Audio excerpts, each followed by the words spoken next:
All right, Shalom. Shalom. All right, we brothers from Great Millstone, Atlanta. We're going to do another Godspeed lesson. Lord willing, it's edifying. Before we get started, we want to give all praises to YAHAWAH, BAHASHAM, YAHAWASHI, BAHASHAM, BAHASHAM. Double honors to the apostles and the elders of Great Millstone, and peace and safety to the argument out there pushing the word of truth and sincerity. All right, so we got a quick lesson, basically going into the plagues that's coming upon the sinful kingdom, man. All right, and the plagues of YAHAWAH, BAHASHAM, YAHAWASHI come in many forms. All right, famine, pestilence like those grasshoppers out there in Vegas. All right, the famine of the food, which there's a food shortage right now. All right, the earth is polluted. With the food, the water, the air.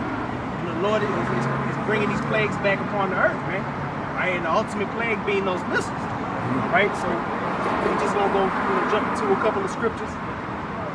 First off, we'll start off with 2nd Ezra chapter 15, verse 1. It says, "Behold, speak thou in the ears of my people the words of prophecy, which I will put in thy mouth, saith the Lord Yahweh." Yeah, and that's what we're doing. We're speaking the words of prophecy. Right? You read Jeremiah 28:8. It says, "The prophets before thee and of old spake against kingdoms," man. Right?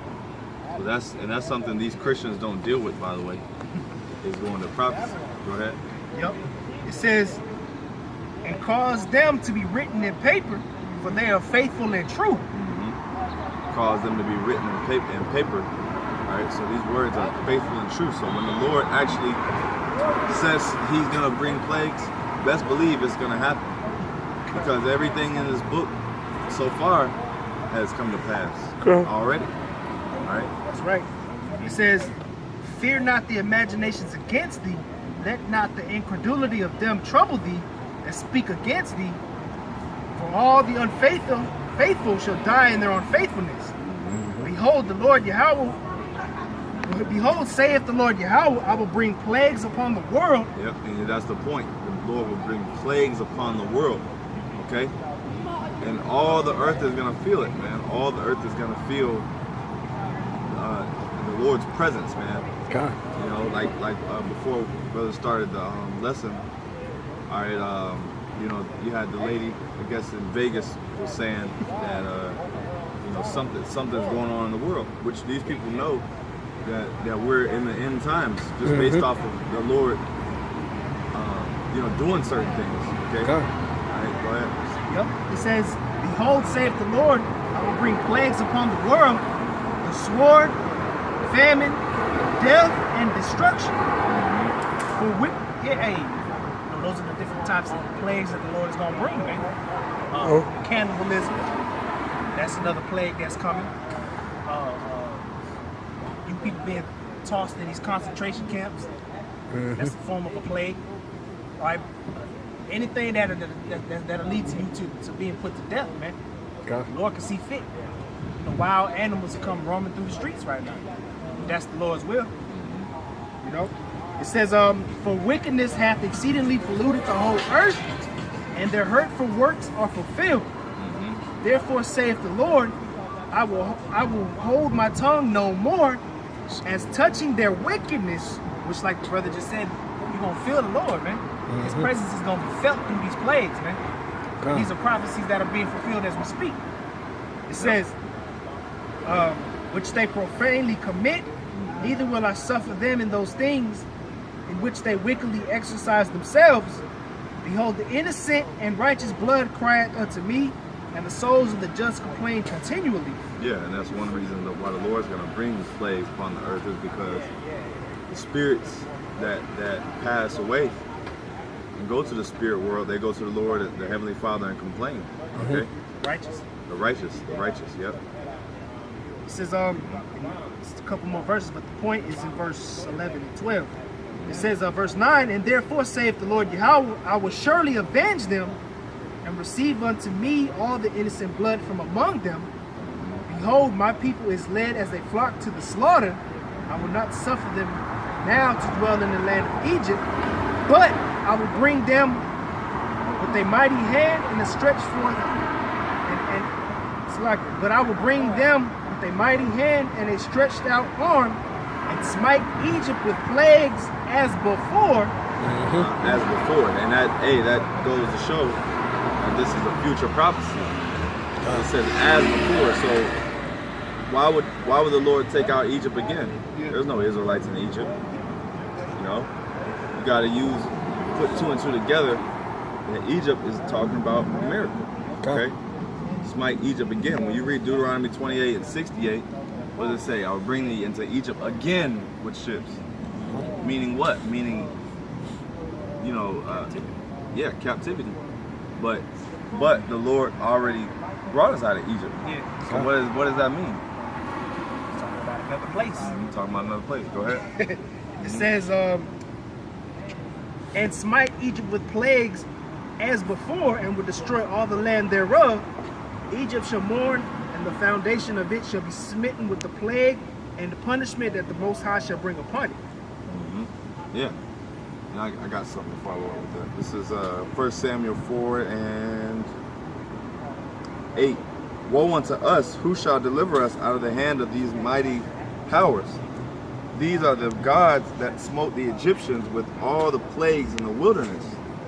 Yeah, so, and this is talking about, this is actually, when you read it, it's going to the Philistines, and the Philistines were afraid because they knew the power of the Heavenly Father. They knew that the Lord was dealing with Israel, right? So they said, basically, the Lord smote Egypt with plagues, so we shouldn't even really mess with them, right?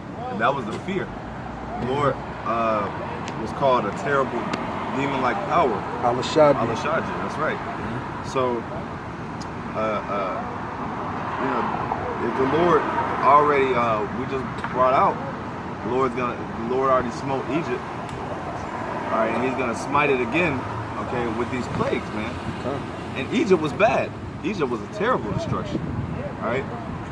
What was it, 7 or 10? It was 10 plagues. 10 plagues. It was 10 plagues, right? It's parting of the sea. Now Pharaoh, his army was devoured with the water. Yep. Yeah. So in Egypt, ancient Egypt had 10 plagues. How much more America, man? America's probably gonna get double or triple, man, the amount of plagues Egypt got. Because it's wicked, exceedingly wicked. Go ahead. Was that it? Oh, that was it. I was reading.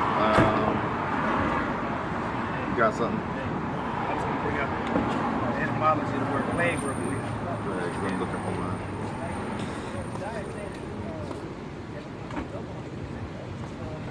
The online etymology of the word plague. Its first definition is a noun. It says affliction, calamity, evil, or scourge. These plagues are instruments of judgment from YAHAWASHI, man.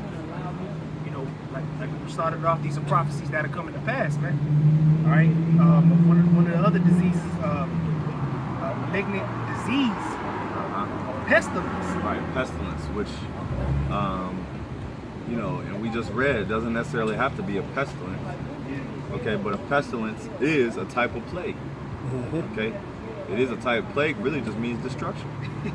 Destruction from the Almighty. And there's plenty of ways the Lord can plague. You know, there's so many ways that the Lord is going to plague America. Go ahead. It says from the Latin plaga. It's plaga for used in Vulgate for pestilence, a stroke or wound, to strike, mint, blow, to strike. This is the point. It says the Latin word also is the source of Old English plague, which means plague or pestilence. Epidemic that causes many deaths. Yeah, epidemic that causes many deaths. That's really the definition right there. And there's so many things, so many different epidemics that can cause many deaths, man. All right, like we just mentioned, we got pestilence, we got sword. That's right, sword. Famine. All right. You read Matthew 24. It says what? famines, pestilences, earthquakes in diverse places. Okay, so many different ways to die. So many ways. So many different ways the Lord can judge the earth. You got it. You gonna get that? Yeah, I'll get back to 24 since you Fine. quoted it. You got it. I think it's 7. 24 and 7. Yep. This is Matthew chapter 24, verse 7. For nation shall rise against nation, and kingdom against kingdom, and there shall be famines, and pestilences, and earthquakes in diverse places. And all these things are the beginning of sorrows. Yep. For their ultimate plague, which will be those nuclear missiles, man. Yeah. Yeah. So, hey, and these are just to name a few. Yeah. Was a million ways to die. Lord got a billion and probably plus ways for anybody to catch a death. That's right. God. Deuteronomy 28 and 59. So then the Lord will make thy plagues wonderful, and the plagues of thy seed, even great plagues, and of long continuance, and sore sickness, and of long continuance. Okay? Yeah, so the Lord basically made great plagues, man. You know, it says and of long continuance.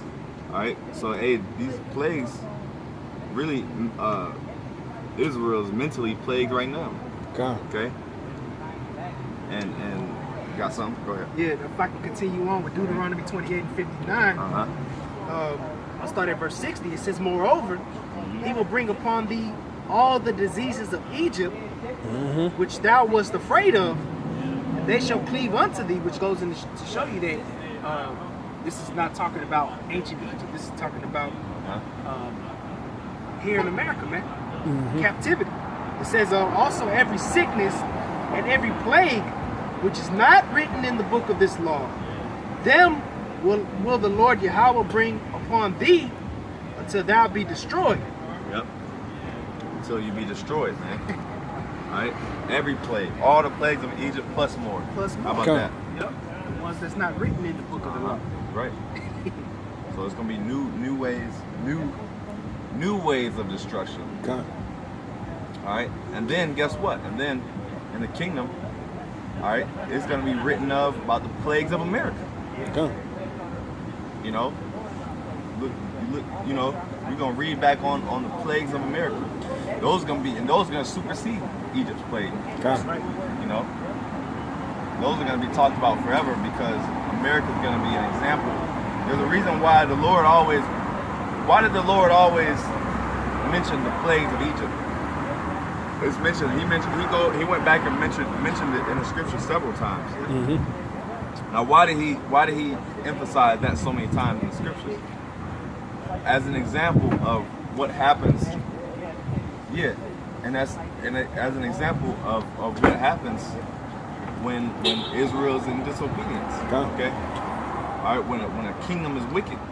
That's why the Lord basically made them an example and constantly said Egypt was smite, basically went into the judgment of Egypt because it was to show what happens when a kingdom doesn't adhere to the laws and customs, man. Righteousness. We got like one more minute. Yeah. This is Isaiah 34. And I'll go straight to the point. Verse 8. For it is the day of the Lord's vengeance, and the year of recompense is for the controversy of Zion, and the streams thereof shall be turned into pitch, and the dust thereof into brimstone, and the land thereof shall become burning pitch. It shall not be quenched night nor day. The smoke thereof shall go up forever. From generation to generation it shall lie waste. None shall ever pass through it forever and ever. That's the judgment coming to America, man. Babylon the Great. That's right. All right? We'll be a warrior forever and ever unto the world, unto forever, man. Continual smoke. Yep. That's why it's gonna smoke continually to be an example. Close it up. Hey, so the plagues of YAHAWASHI, they coming, man. So get right, man, or be destroyed by the plagues, man. So Lord willing, this is edifying. We want to give all praises to YAHAWAH, BAHASHAM, YAHAWASHI, double honors to the apostles and the elders, great millstone, peace and safety to the occupants. Shalom.